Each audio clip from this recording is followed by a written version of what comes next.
Okay, well, we're going to start our study. Over the next few months, we'll be studying the book of Ephesians. And to understand the book, tonight I want to do some introductory kind of material, a little background on the city, on the culture. But to understand the book, we need to read the book. So I encourage you, as we study the book of Ephesians, to try to make it your primary study in your personal Bible study time. If you could read the book once a week, that would be wonderful. If you could read it every other week, that would be wonderful. It doesn't take a whole lot of time to read 6 chapters. But I would encourage you to change your translations out. As you read it one week, read it in one translation. If you read the next week, get a different translation. Because each English translation will give you a little different nuance on the text, and it won't get as kind of routine. Now, if we're going to understand the book, we need to understand who the book is written to. Important for us to remember that the book is not written to us. It's for our benefit, of course, but it's written to the Ephesians. So what we're going to try to do is get into their shoes, to get into their world a little, so that when we read the letter, we're reading it from their point of view. That's what you call historical context. And it's very important when we read the scriptures to have the historical context in place, realizing it's not written into our culture, it's written into their culture. Now, if their culture and ours line up in different areas, then we'll better understand and be able to apply the book to our culture and our lives. Now, how do we get into their shoes? Well, we got to get into their history, and we got to get into their geographical background of the church in Ephesus. That helps us lay the groundwork, helps us understand the context that Paul's writing into. And as we do that, we're going to reference some other New Testament texts. We're blessed to have other New Testament texts that speak about the start of the church, specifically in Acts 18 through Acts 20. So we'll be going there. But let's think about the city first of all. City of Ephesus, historically, it was an extremely ancient city. It was the 4th most important city in the Roman Empire. The Greeks fought over it. They wanted to take control of it. Alexander the Great wanted them to put his name on the temple of Artemis, which we're going to touch on that in a moment, was one of the most significant temples in the world. And the priests of Artemis said to Alexander it wouldn't be appropriate to put the name of one god on the name of another god's temple, which I thought was a pretty wise kind of answer to Alexander, because he always kind of got what he wanted.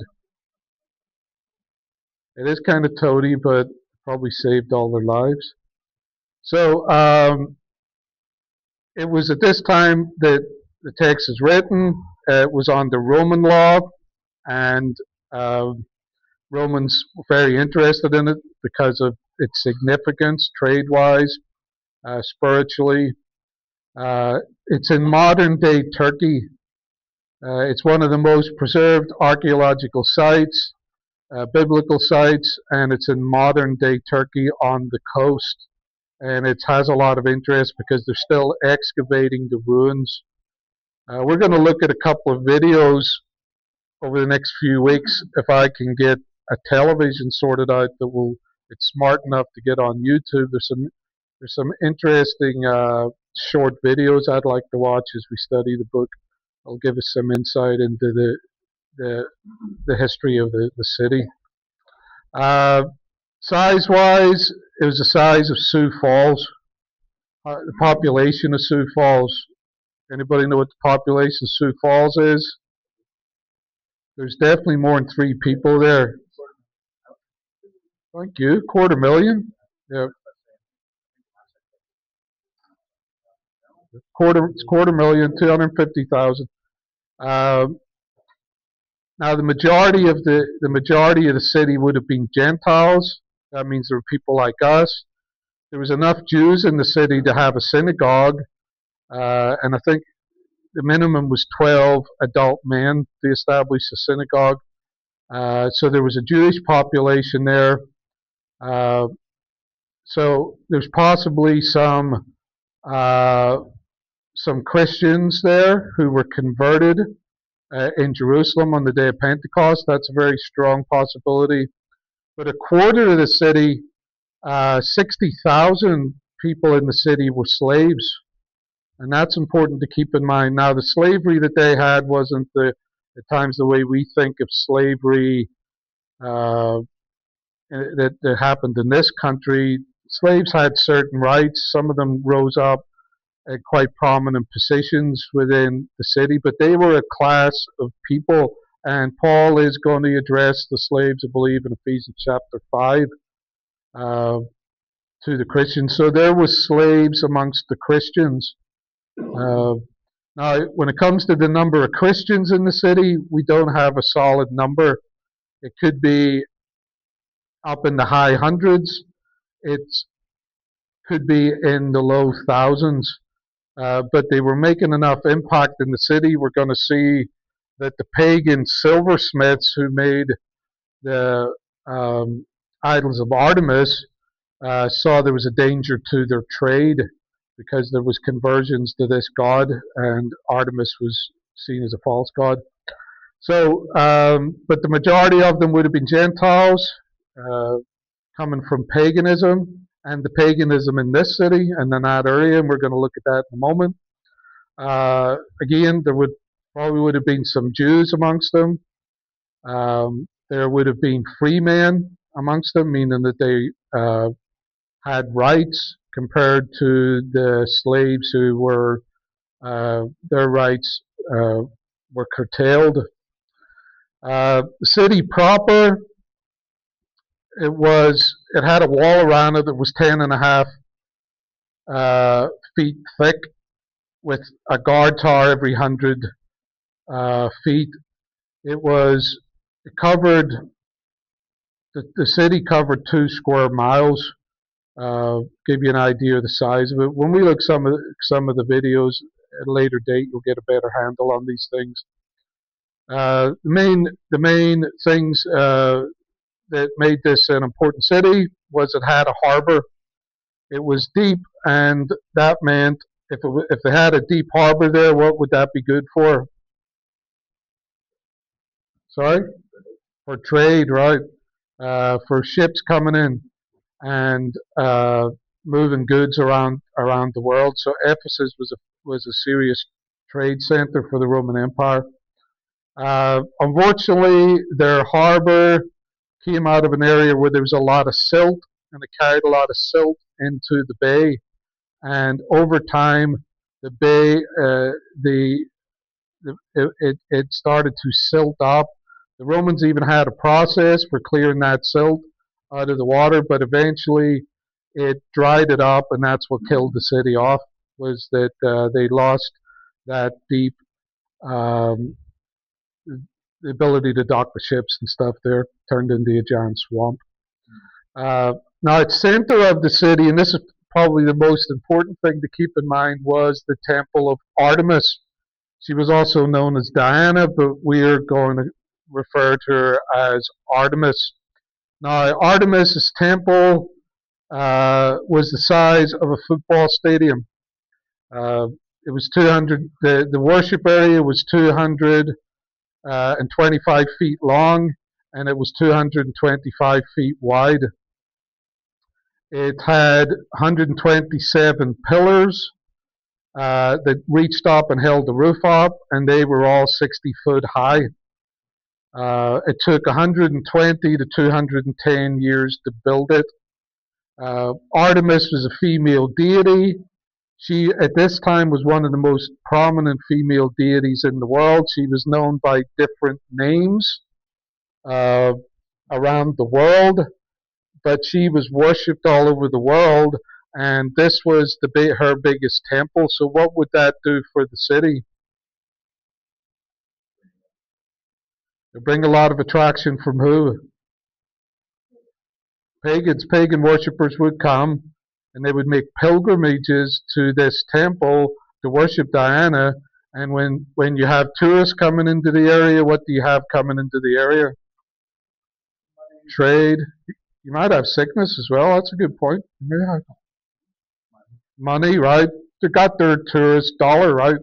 And that's why those who made the images of Diana were making a good living from it, and they were afraid that their trade was going to go down. Now, we're going to say a little more about uh, Artemis in a minute. Uh, the temple itself was not just a temple for worship; it was also a bank. People would deposit their money there and entrust it to the priests to look after. Which, being pagan priests, what might have went on? What?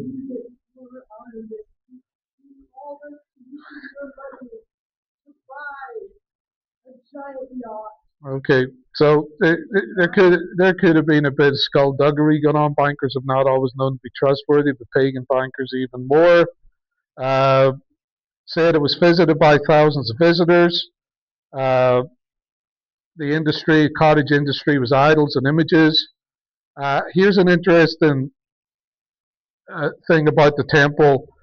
You take a bow shot, it probably would have been a primitive bow, a long bow. They took a bow shot and shot an arrow from the temple, and wherever that arrow landed, you could not be prosecuted for crimes within that vicinity or within the temple. Right? It, if you were a political dissenter, if the Roman Empire was after you, you could get sanctuary if you stayed within that area. But if you were just a pure gangster and a criminal and a thief, you also couldn't be arrested. So, what kind of life would have been going on in that area?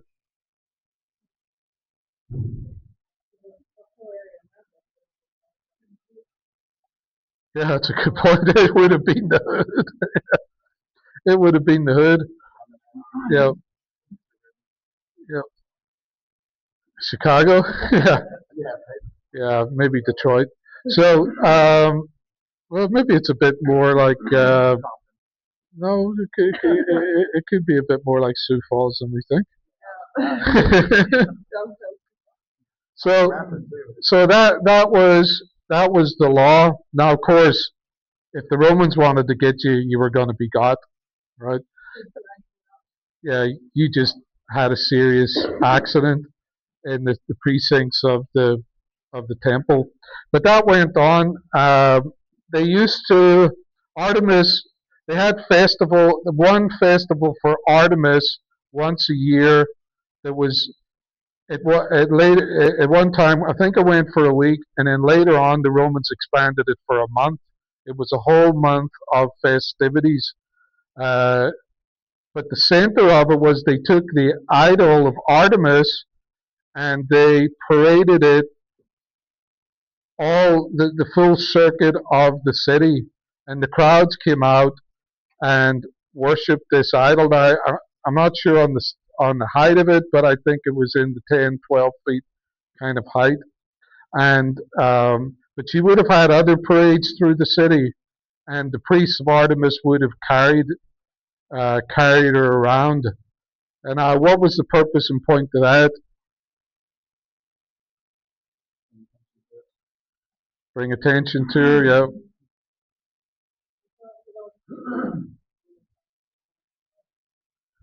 Yes, it unified the city together. Artemis was held to be the protector of the city.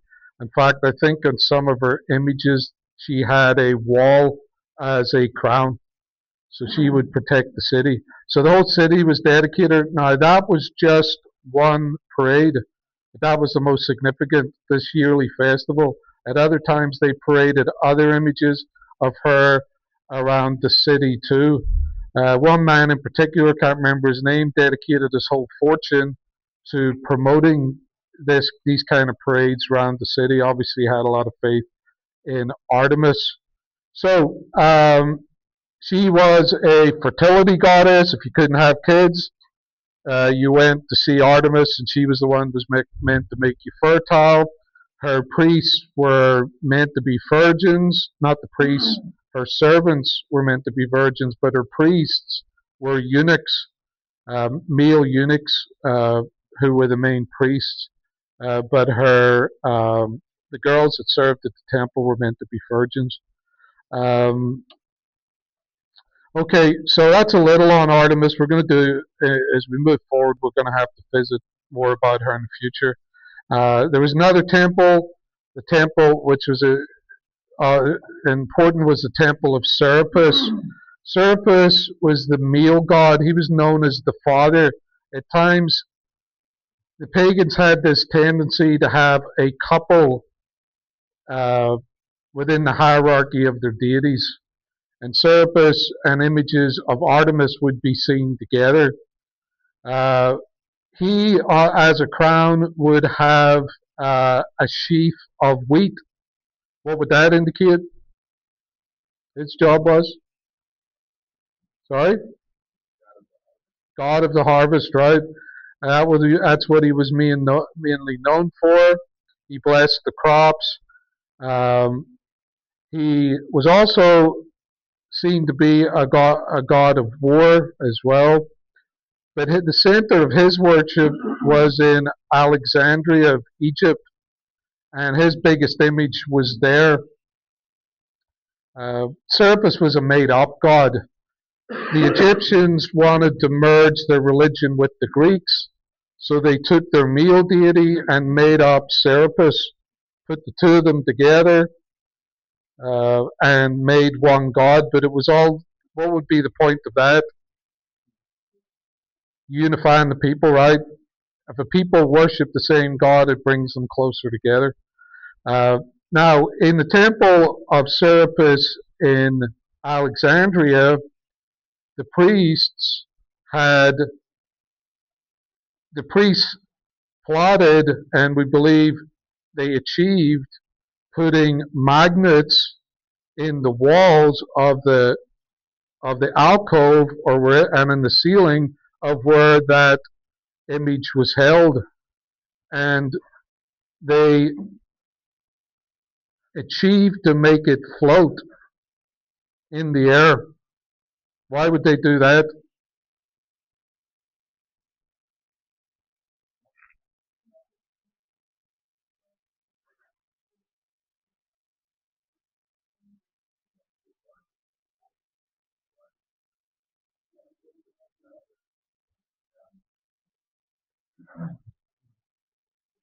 Yes. So it was a fake miracle. It's pretty smart and shrewd. They use what they call lodestones, which are magnetic, and they put them in the walls. Um, Now, anybody that was coming into Ephesus from Egypt doing trade, who would they be looking to worship? Yeah, Serapis, right? So Serapis was a very important god in that area. Now they had other gods. They even had a temple to one of the Caesars. I can't remember which one it is at the moment, and other minor gods. But these were the two main in the area: Artemis and Serapis. Now they had two places called the Agora. Agora was the marketplace. Yes, they would have had minor markets going on in the city of 250,000 people, but they had two major agora. Now, each of them were 3 acres in size. There was two of them. One of them was for business, where they would have, I think they had 100 storefronts that surrounded the first market, the one for business. But there also would have been what else going on in that area? If you've got a lot of ships coming in, there would have been housing within the city. We're going to look at that at a later date. But if you're bringing your stuff into the city from a different country, you're going to be doing what in that marketplace?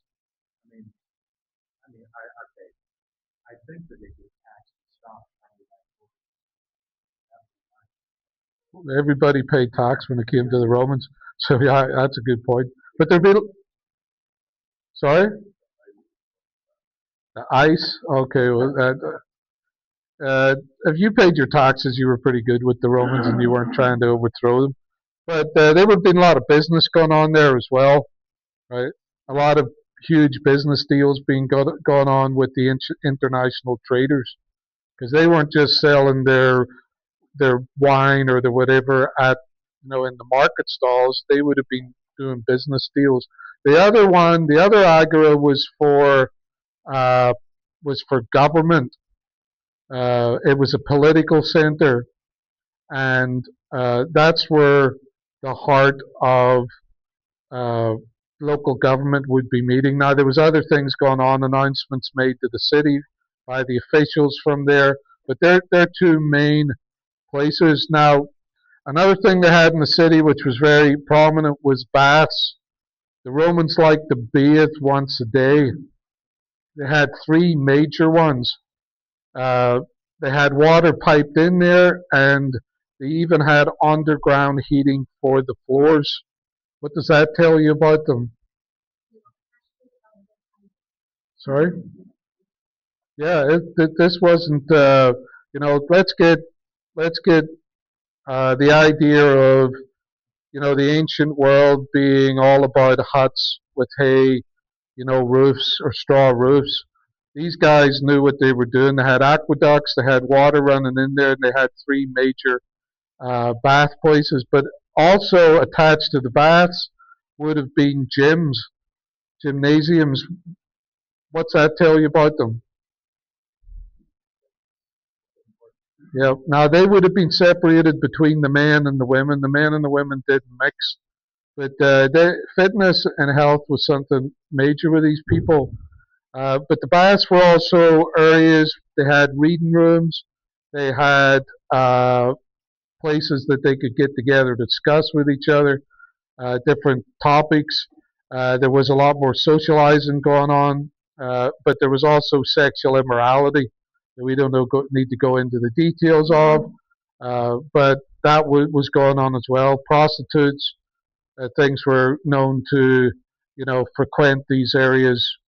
Uh, Now they had a stadium, very prominent stadium that seated 13,000 people for athletics uh, and all the kind of Olympic kind of games. Though I don't think they ever held the Olympics there, but all the Olympic games they would have been there at the stadium which seated 13,000 people. That stadium seating was originally done in it was done in a dirt form, but the Romans upgraded it to marble seating, so that gives you an idea of how much expense. But they had gladiators in there as well. The Romans introduced gladiators. Uh, this place was bigger than the Dakota Dome. Does anybody know what the Dakota Dome is? Anybody ever been there?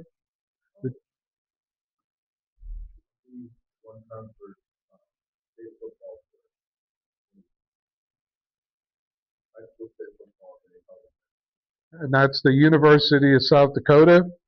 It seats in Vermilion. Yeah, it seats 9,000 people. This place seated 13,000. Um, and then lastly, we want to think about their theater. Now, their theater seated how many people do you think?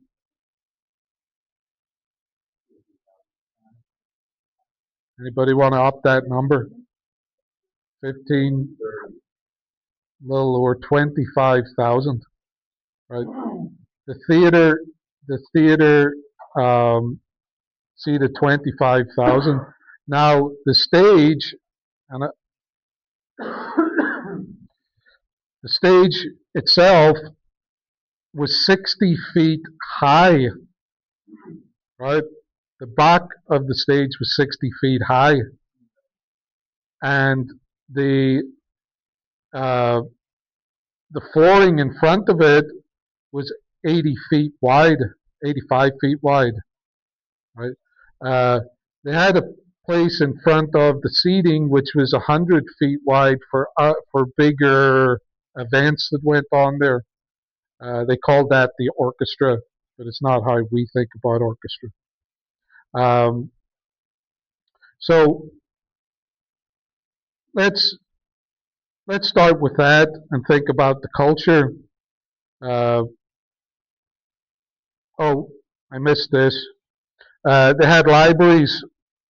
They had they had private collections of books, but then they had other small libraries. But the most prominent library was the library of Celsus. Celsus library was 2,000 square feet in length. Marina, did you have something you wanted to share? What do you mean? Okay, it had 12,000 scrolls in it. It was a public library. I'm sure they had an orderly way of being able to go in there and access the scrolls, but all the scrolls were deposited orderly up in the walls, and it was a place for public reading and study. So, okay, let's go through these buildings, and now we're going to ask some questions. Let's start with the library.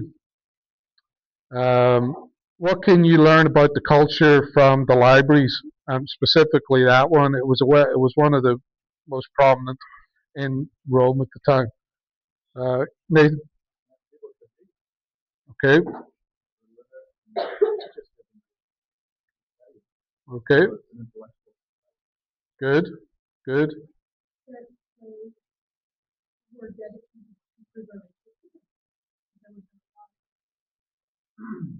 okay, good.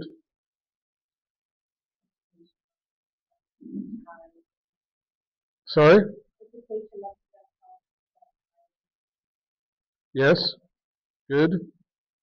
What kind of what what kind of people would be floating around in this city of 250,000 people if this library was being used and there being a lot of interest and knowledge?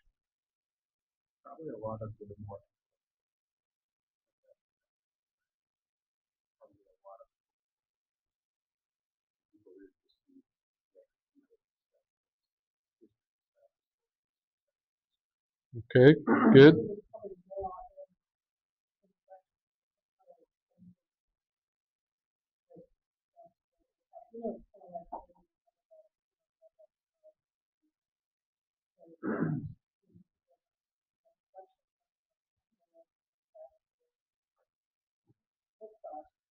good.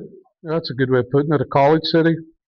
So remember, all of this, we're getting into the shoes of the Christians, right? This is the environment they're living in. So, is there many teachers in the city? Okay. Is there many uh, gurus in the city? Because remember, it's not only a center of learning, it's a center of religion. So you're going to have all of those people floating about as well, different philosophies, different, their philosophers like to debate one another. Uh, you had what's called the sophists. These were just the talkers. They sounded smart. They were good at arguing. Um, so important to keep in mind this culture. Now, what does the uh, so that was the library. What does the theater tell you about the city? That they had a theater that could seat 25,000 that was well used. The times of, this is actually where Paul spoke during the riot in Ephesus. But it was used for other events, but it was heavily used as a theater. What does that tell you about the people?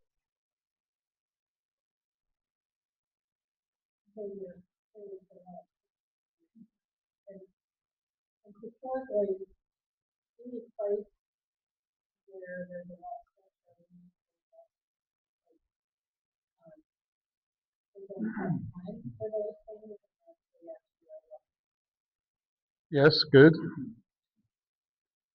What do you have with theaters that tend to what?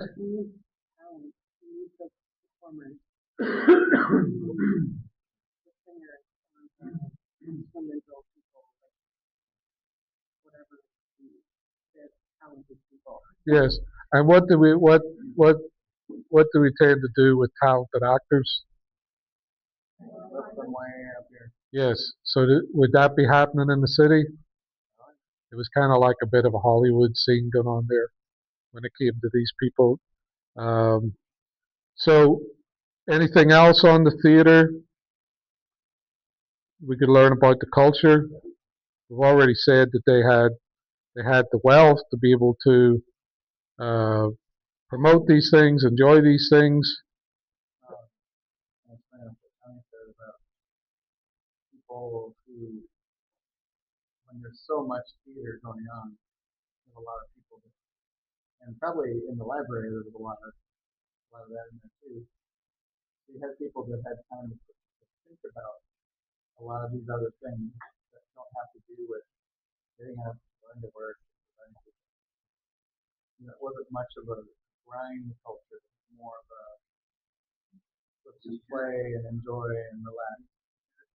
Yes, yes. This is entertainment, right? Sorry. That's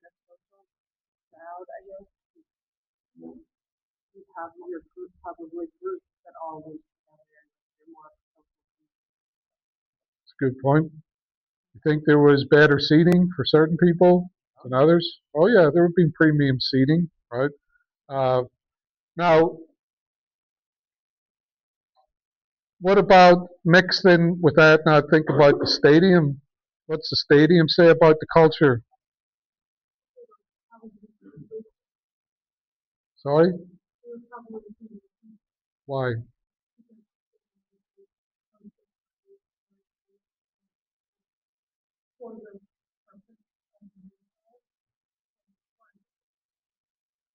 Okay, so this was a culture where life it wasn't valuable. Now, of course, the gladiators would have been coming from the slave class or coming from uh, professional gladiators, but death was not. Death was an entertainment for them, which is going to affect what kind of life for the people in the city.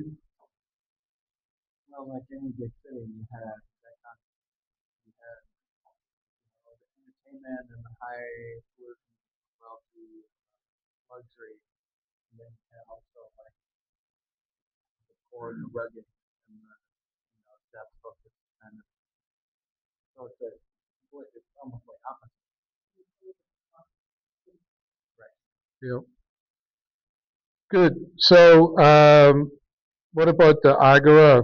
The two of them, the commercial one and the political one. What do we learn about the culture there and the life that the Christians would have to live in there?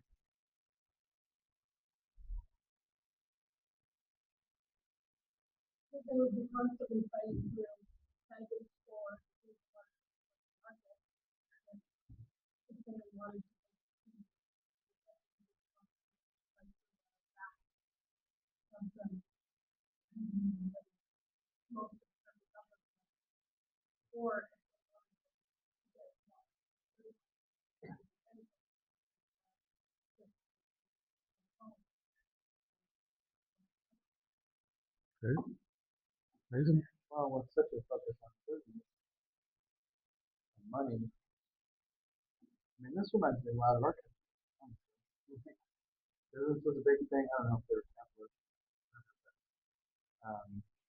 you had a big focus on business and success and deals going on, and then you had entertainment. So it's very kind of money material. Yeah, good, material driven. Uh, but in a city this size, being the fourth biggest in the Roman Empire or fourth most significant, how important would being high up in politics be? Because that's going to give you what? Because politicians, they're very poor, right? They're always kind of doing it on a voluntary basis. Public servants, yeah, they're they have opportunity to make certain investments at certain times because decisions are being made, right? So that's the kind of culture that these Christians were living in. Um, and then we want to think about the temples. There's Artemis, there's Serapis, there's those who worship the emperor. Uh, that's probably more for the Romans who are coming into town because they like to worship the emperor because that was good for your career. But what does that tell you about the culture? Who you're going to meet? How's it going to affect your life?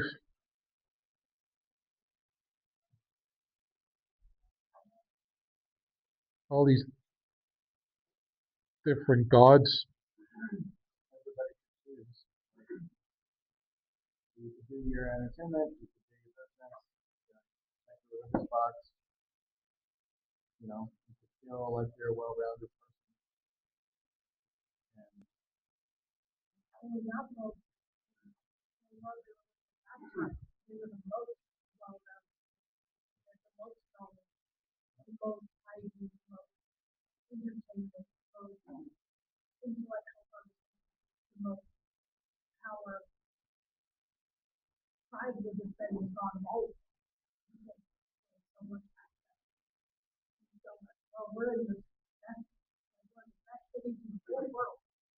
Yes, so that's a good observation.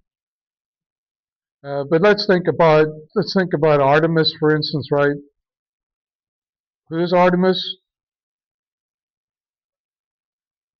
Well, actually, uh, she's a fertility god, right? And she's a female god. So how's that going to affect the society, the culture? girl power. There's a lot of feminine there, right? Uh, and this is the center of her worship. So if the deity is female, what does that say about the mother in the family structure? You want to make sure. Yes, it's going to lift up the matriarch, right? If you worship a female deity, then the closest you have to the deity is the female in the household. Now, is Paul going to speak to the nature of the Christian household in the book? Yes, he is. Now, keep in mind, everything Paul's going to say is because of the culture that they're living in. When we read the text, we want the we're going to hear. Could you read first one, please? First. Paul, an apostle of Christ Jesus by the will of God, to the saints who are in Ephesus and are faithful in Christ. Okay, could you go? Yeah. Grace to you and peace from God our Father. Okay, stop there. Now, did Paul address anything in there in regards to Artemis? Yes, he did. Do you see that? God our Father, right? Because now remember, the Christians who are reading this, the large majority of them came out of this mother religion, right? Being taught from when they're kids, the Blessed Mother, right? And the mother, and how often did they see her image? But at least a great parade around the city once a year, right? So note when we read the text how often the Father comes up.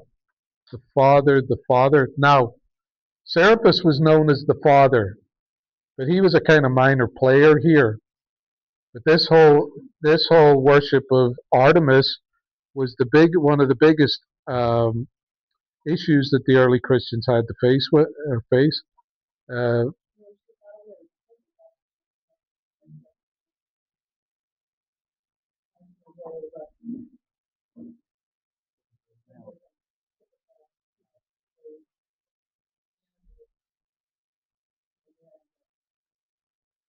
yes, yes. Now we don't have time tonight to go into, but I would like you to think about how does seeing the deity as a female affect the life of the individual, the family, and the culture, compared to thinking about a mother compared to a father. That's something that, if we're going to understand what these Christians are struggling with, we need to understand that because there is effect on an individual's life, on a family, and on a culture if they see God as female and or the mother and not the father. Now, is there any religions around us in this town, these cities, and in this state who are always talking about a mother? Do they have images that they parade around? They've got images that they parade around, right? Now, that comes from their teachers. That is taught to their people. Their people don't know anything else because it's taught from birth. But I'd want you to think about, we might discuss it over the next few weeks, the effect that that belief system has upon the individual, upon the marriage and the family, and upon the culture. Right, we're going to leave it there tonight. From what I have to say, I'd like us to read the text before we finish, but any comments or observations before we read the book of Ephesians? Okay, let's read it together. What translation do you have, Nathan? Okay.